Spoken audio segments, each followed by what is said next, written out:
When I first met Daniel, I was 23 and full of dreams. I had just started working as a nurse in a small hospital on the outskirts of town. It was not a fancy place, but it felt like home. The walls smelled like disinfectant and coffee. And the nurses talked about everything from heartbreak to hope between patient rounds. Life was simple back then, and I thought I had everything figured out. I never imagined how much it could change or how much strength I would need to survive what was coming. Daniel came into my life one rainy afternoon. He had rushed his little sister into the emergency room after a car accident. I still remember his face full of panic, yet his eyes looked kind. He thanked me again and again for taking care of her, even though I was just doing my job after that day. He started visiting the hospital often at first, to check on his sister. Then slowly to see me. He brought me coffee sometimes, and once he left a small note on my locker that said, "You deserve someone who appreciates how much you care." I wasn't the kind of woman who fell easily for anyone, but Daniel made me feel seen in a way I had never felt before. He was hardworking, charming, and full of life. He had dreams bigger than the small town we lived in. He talked about opening his own construction business, about building homes for people who couldn't afford them.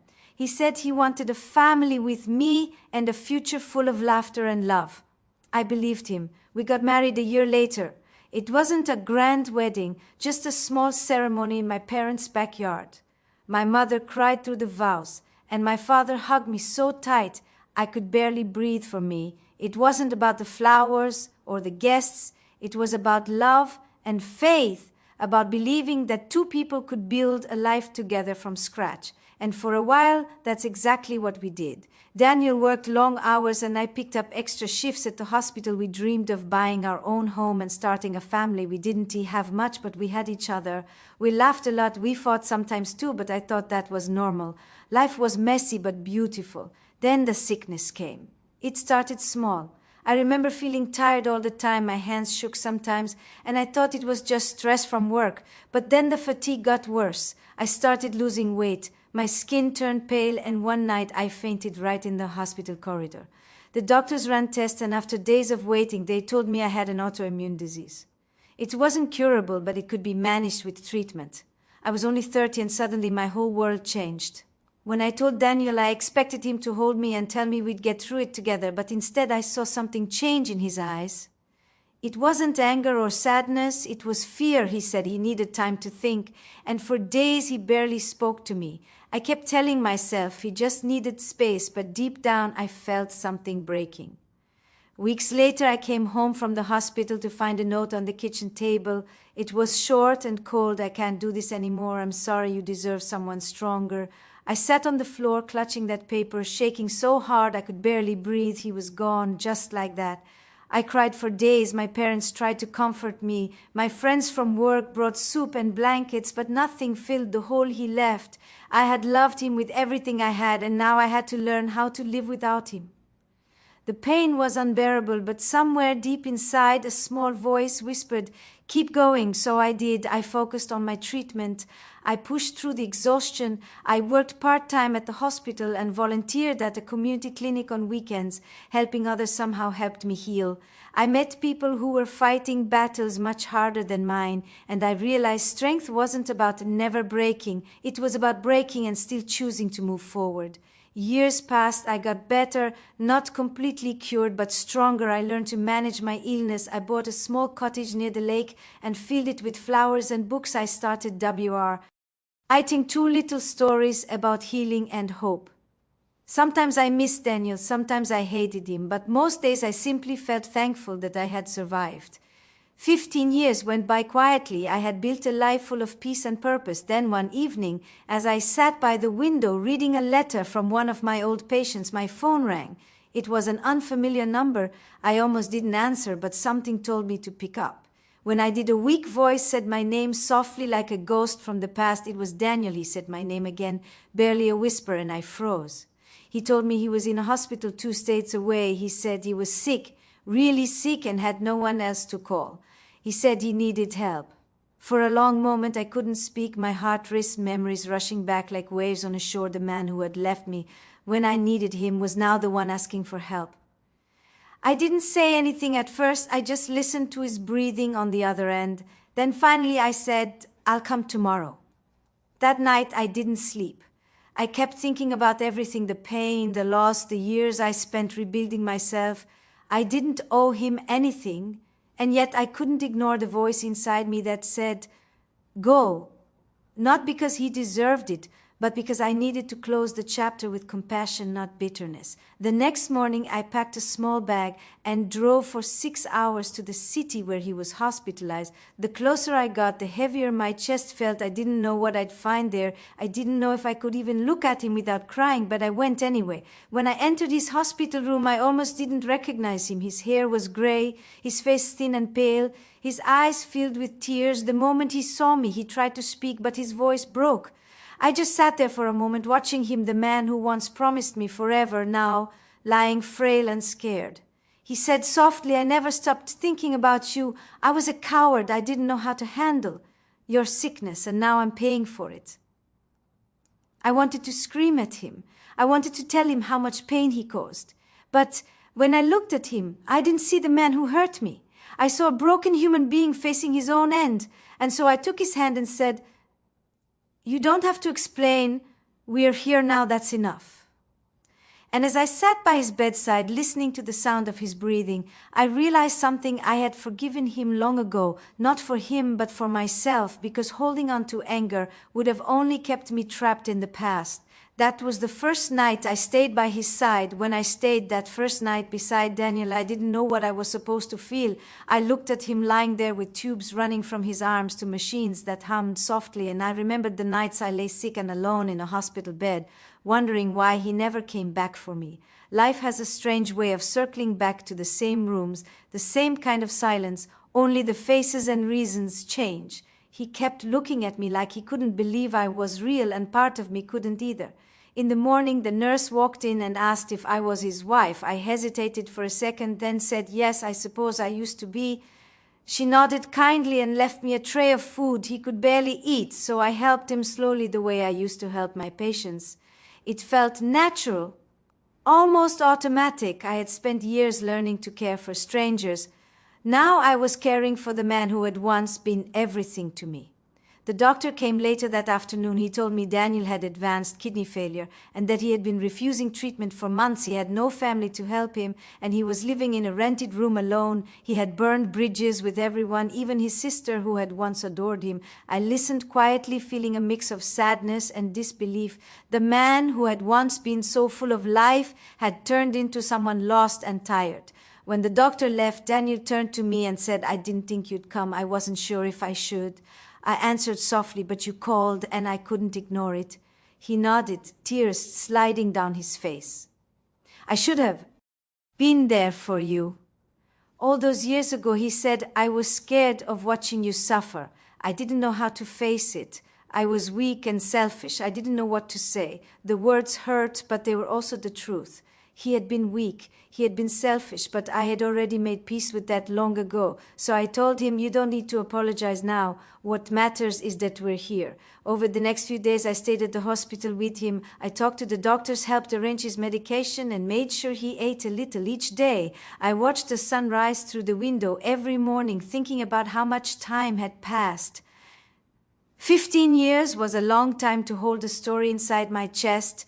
And now here we were, living the final chapter together. One evening he asked me if I ever remarried. I shook my head. I never did. He smiled faintly and said, "You were always too good for me." And I laughed softly. It wasn't a happy laugh, more like the kind that comes when you've run out of tears. I told him I had a good life anyway. I built a small home by the lake. I made friends. I wrote stories. He said, "I wish I could have seen that." And for the first time in years, I realized I didn't hate him anymore. Sometimes forgiveness doesn't arrive all at once. It comes slowly, like dawn, creeping across the water, gentle and patient. I hadn't realized how much lighter my heart had become until those days in that quiet hospital room. One morning, the nurse told me his condition had worsened. He needed dialysis soon, or he wouldn't make it long. I sat by his bed, holding his hand as he slept. I thought about everything we had lost, but also everything we had gained. The years apart had taught me independence, had made me braver than I ever thought I could be.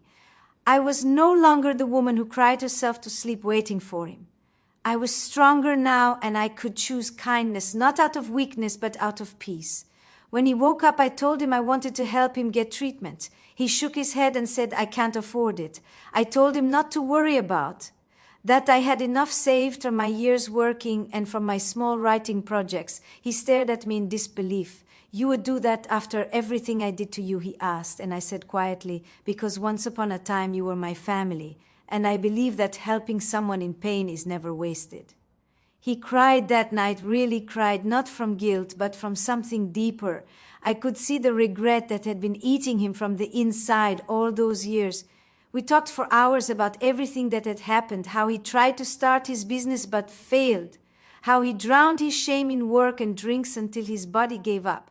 We talked about how I had rebuilt my life piece by piece, how I had learned that kindness isn't about who deserves it, but about who needs it most.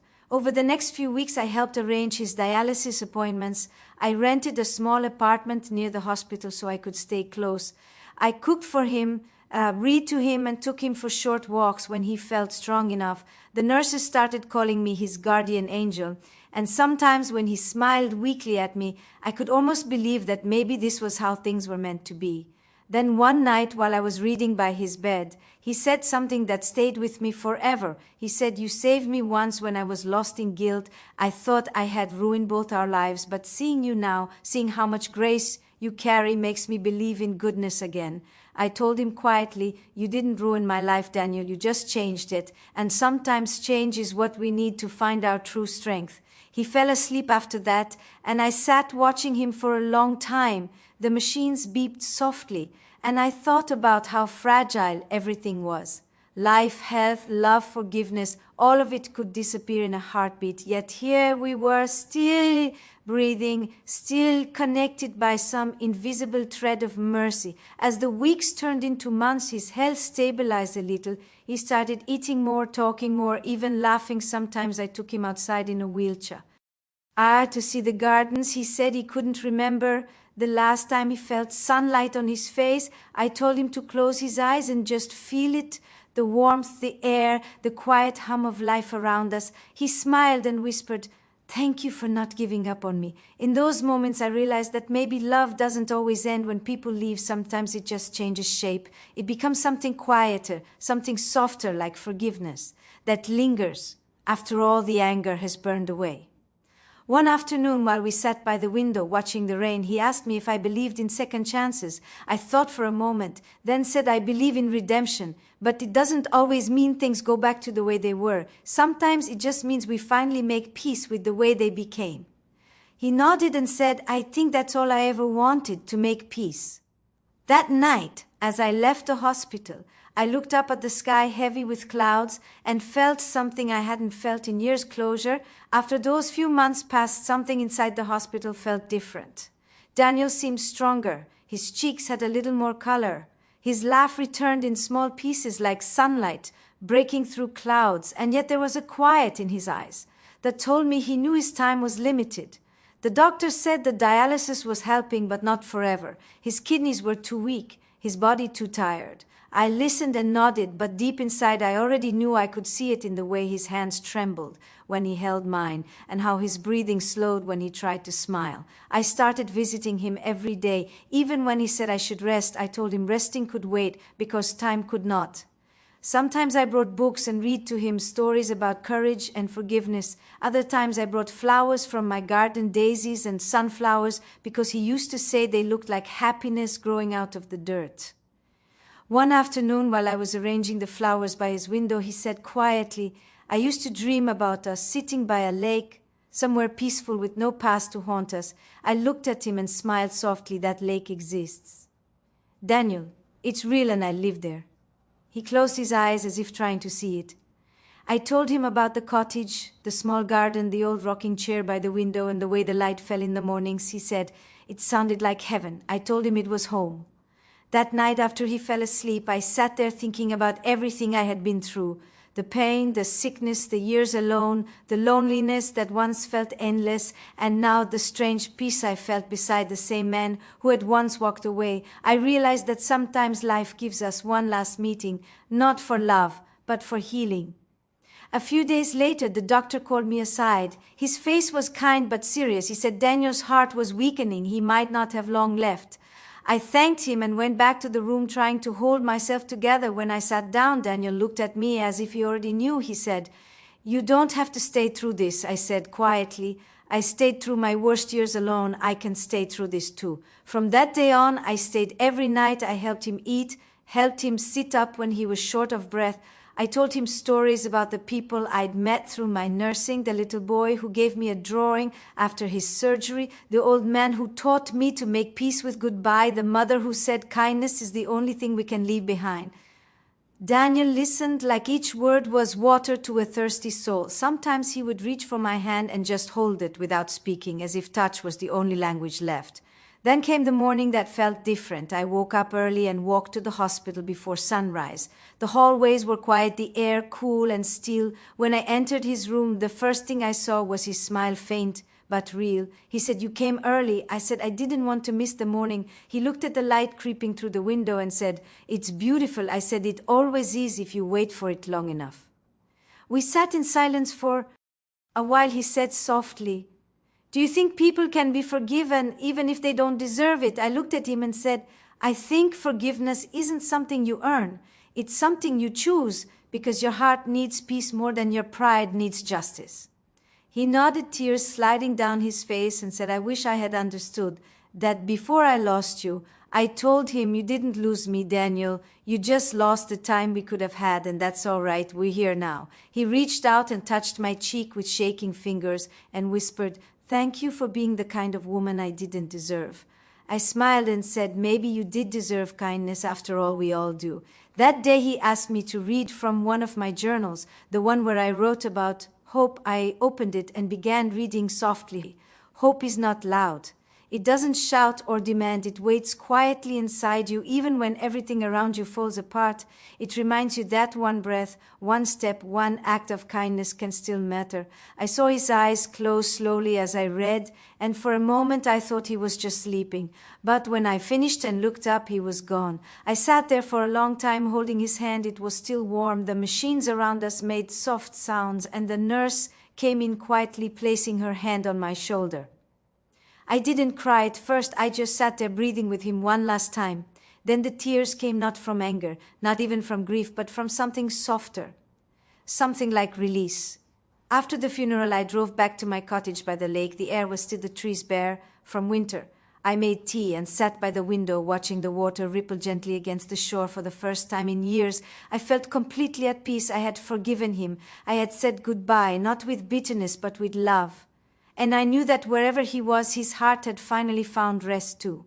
Weeks later, a letter arrived at my door. It was from the hospital. It contained a note he had written before he passed. It said, "You taught me what real strength looks like.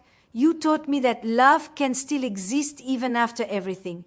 I hope the lake always reminds you that some things heal slowly, but they do heal. Thank you for coming back." I held that letter against my chest and cried quietly, not out of pain, but out of gratitude, because I realized I had lived through something rare and sacred, a full circle, a story of loss turned into grace.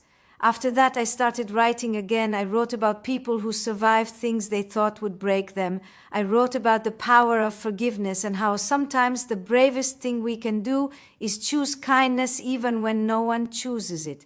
For us, my stories found readers. People wrote to me saying they felt seen, heard, inspired. And I always replied with the same line, "You are stronger than you think." One evening, while watching the sunset, I whispered to the wind, "Thank you, Daniel, not for leaving, but for teaching me that even heartbreak can become healing if you let it." From then on, every morning I walked to the lake and said a small prayer, not for the past, but for peace. I had learned that courage isn't about fighting the storm. It's about standing in the rain and saying, "I'm still here and I will keep going." And I did. After Daniel passed, I thought the silence in my cottage would feel unbearable, but it didn't. It felt like a soft quiet, that I had earned a kind of peace that came after years of storms. Every morning I still made tea for 2 out of habit, setting one cup near the window where he had once promised he would visit. Someday I'd smile at the empty cup and whisper good morning, as if the wind might carry my words somewhere he could still hear them. In those early weeks I walked by the lake every day. The water looked different now, calmer, gentler, as if it too had finally forgiven the past. I would watch the sunlight dance across the ripples and think about how time changes everything. When I was younger, I used to think healing meant going back to how things were before, but now I knew it meant learning to live beautifully with what remained. People from the town started visiting me more often. Some were old friends, some were people I had once cared for as a nurse. They came to sit by the fire and talk about their troubles, their families, their regrets. I listened the way I always had, but something in the way I spoke began to change. I found myself sharing little pieces of my story, not to seek sympathy, but to show them that strength doesn't always look like victory. Sometimes it looks like survival. One afternoon, a young woman named Lisa came to see me. She had just gone through a painful divorce, and she said she felt like her whole world had ended. She asked me how I had survived being left when I was sick. I told her I stopped waiting for someone to save me and started saving myself. I told her about the nights I cried until dawn and the mornings I still got up anyway. I told her about forgiveness and how it's not about letting someone off the hook, but about letting yourself breathe again. She cried and held my hand and said, "You make it sound possible," and I told her it is. That night after she left, I sat by the window with my journal and wrote something I had never dared to write before. I wrote that love is not measured by how long it lasts, but by how deeply it transforms you. Even pain can be a form of love if it teaches you compassion. I realized that Daniel's leaving had not destroyed me. It had carved me into someone who understood what real courage meant. A few months later, I decided to turn my journal entries into a book. I called it The Light Beyond the Storm. I wrote every day from sunrise to sunset, pouring every lesson, every memory, every ounce of forgiveness onto those pages. I didn't care if anyone ever read it. It was my way of setting my story free. But when the book was finally published, something unexpected happened. People began writing to me from all over the country. Women, men, even teenagers, saying they saw themselves in my words. They said my story gave them hope that healing was possible, that love, even broken love, could still leave something beautiful behind. One letter in particular stayed with me. It was from an older man who said he had left his wife when she got sick. He said reading my story made him realize the depth of what he had done. He wanted to find her to ask forgiveness. He said he didn't deserve another chance, but he wanted to at least say sorry. I sat holding that letter and cried because I realized that Daniel's story and mine had touched someone else's life, that maybe our pain had found a purpose after all. As the years passed, my little cottage became a kind of haven. People called it the house of second chances. Sometimes I'd wake up to find a letter or flowers left on my porch with notes that said, "Thank you for reminding me to forgive. Thank you for showing me that kindness is strength." I never thought that the woman who once lay crying on a hospital floor could one day become a voice of comfort for others. But that's what life does when you let it surprise you. One winter morning, while I was watching the snow fall outside my window, I heard a knock at the door. It was Daniel's sister. I hadn't seen her in more than 20 years. She looked older, but her smile was the same. She hugged me for a long time and said, "Thank you for taking care of him. I wanted to visit earlier, but I didn't know what to say." I told her there was nothing to say because everything that mattered had already been forgiven. She cried softly and said, "He talked about you till the very end. He said you were the only person who ever loved him without conditions." I held her hands and told her that love doesn't stop even when people do. After she left, I sat by the fire and thought about how far I had come. My sickness had taught me patience. My loneliness had taught me resilience. My forgiveness had taught me peace. I had once feared being alone, but now I understood that solitude was where I had met myself. A few years later, I got an invitation to speak at a small commune event about resilience and healing. I almost said no, but then I thought of all the letters I'd received and all the people who had found courage through my words. So I went. When I stepped onto that little stage, I looked at the crowd and saw faces full of quiet pain and hope.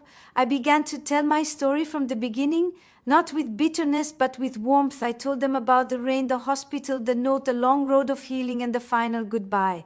When I finished, the room was silent. Then someone began to clap, and soon everyone joined in. I smiled through tears, not because they were clapping for me, but because they were clapping for the idea that we can survive the things that break us. That night I went home to my cottage, lit a candle by the window, and whispered a prayer. Thank you for the pain that shaped me for the people. It helped heal for the love that never really left me. The next morning the lake was perfectly still. The reflection of the sunrise looked like gold spilled across the water, and I realized that life had come full circle again. I had once thought the end of my marriage was the end of my story, but it was really the beginning of my strength. I still keep Daniel's last letter on my nightstand. The paper is worn now, the ink faded, but every time I read it, I remember not the man who left me, but the man who learned before the end what it meant to love selflessly. Sometimes at night, when the wind rustles through the trees, I imagine he's somewhere peaceful, maybe by another lake, smiling and watching over me. I smile back and whisper, "We made it, Daniel, in our own way, we made it." And that's how my story ends, not with loss, but with grace, not with anger, but with love, because the greatest victory a heart can have is to forgive and keep on living with kindness. Years passed and life moved on gently, the way it always does when you've learned to stop fighting time. My hair turned silver, the lines on my hands deepened, but my heart grew softer, not weaker.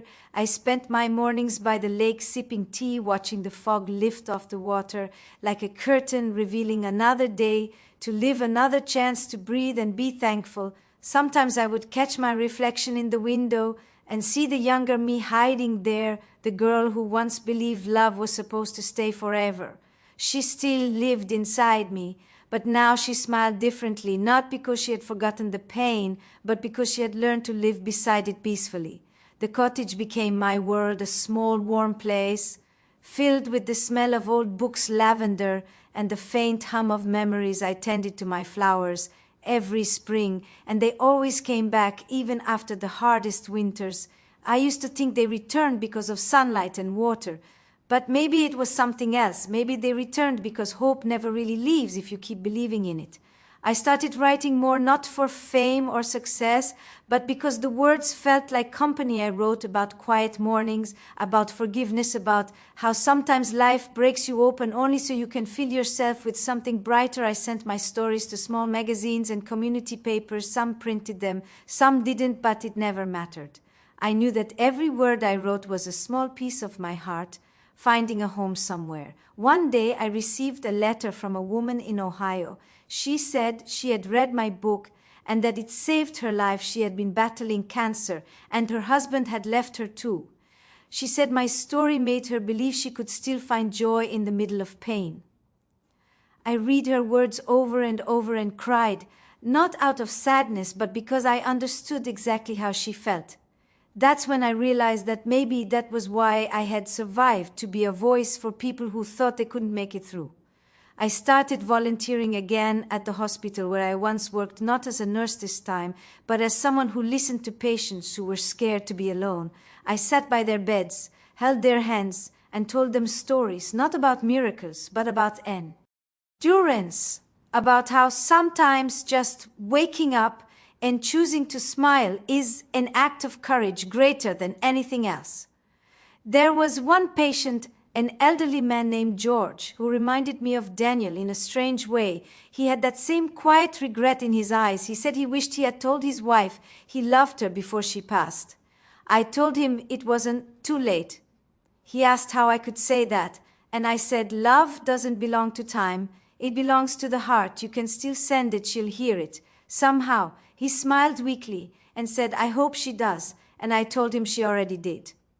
After that, he would smile every time I walked in and say, there's the woman who believes love travels through the air like light, and I'd laugh and tell him it's true because I've seen it. As the seasons changed, I began hosting little gatherings at my cottage for people from the hospital, families, caregivers, anyone who needed comfort. We'd sit around a fire, tell stories, cry, a little, laugh a lot. and every time I looked around that circle, I felt Daniel's presence, not as a ghost, but as a gentle reminder that even broken beginnings can have beautiful endings. There were moments of loneliness, of course, nights when the wind was too quiet and the memories too loud, but I had learned to let them pass like waves. I'd sit on the porch, wrapped in a blanket, look at the stars and whisper to myself, "You did it, Mary. You made it through everything that tried to destroy you and turned it into something good." When I turned 70, I received an invitation from a local university. They wanted me to speak to their nursing students about empathy and the human spirit. I almost laughed at the thought of it, but then I stood in front of a room full of young faces and told them that being a nurse isn't just about medicine. It's about love, about seeing people not as illnesses, but as stories waiting to be heard. I told them that healing doesn't always mean curing. Sometimes it means holding someone's hand until they remember they're not alone. When I finished, the students stood and clapped, and I felt tears rise in my eyes, not for myself, but for all the lives connected by kindness like threads woven through time. I walked off the stage feeling lighter than I had in years. Later that evening, I sat by my lake again. The water shimmered in the fading light. I thought about Daniel, about the years that had passed, and the strange mercy of life that had brought us together one last time. I thought about how he had once left me in my darkest hour, and how I had found the strength to meet him with love when his own darkness came. I thought about how forgiveness had set me free in ways I never imagined. I whispered to the wind, "Thank you for the pain that became my teacher. Thank you for the love that became my guide. Thank you for the ending that became my beginning." The wind rustled through the trees as if answering me softly. I closed my eyes and smiled because I knew the lesson. Now the purpose of love is not to last forever. It is to make us better. It is to teach us how to see the beauty in the cracks, the light in the loss, and the peace in the letting go. When people ask me later in life how I managed to forgive the man who left me, I always said the same thing, because love doesn't end when people leave. It ends when we stop believing in its goodness, and I never stop believing. So when I leave this world someday, I hope people won't remember me for being abandoned or sick. I hope they remember that I kept loving even when it hurt, that I kept giving even when I was empty, that I kept standing even when the ground broke beneath me. Because that is what courage really is: not loud, not fierce, not dramatic. Courage is quiet, steady, and kind. It is choosing to be gentle in a world that wasn't gentle to you.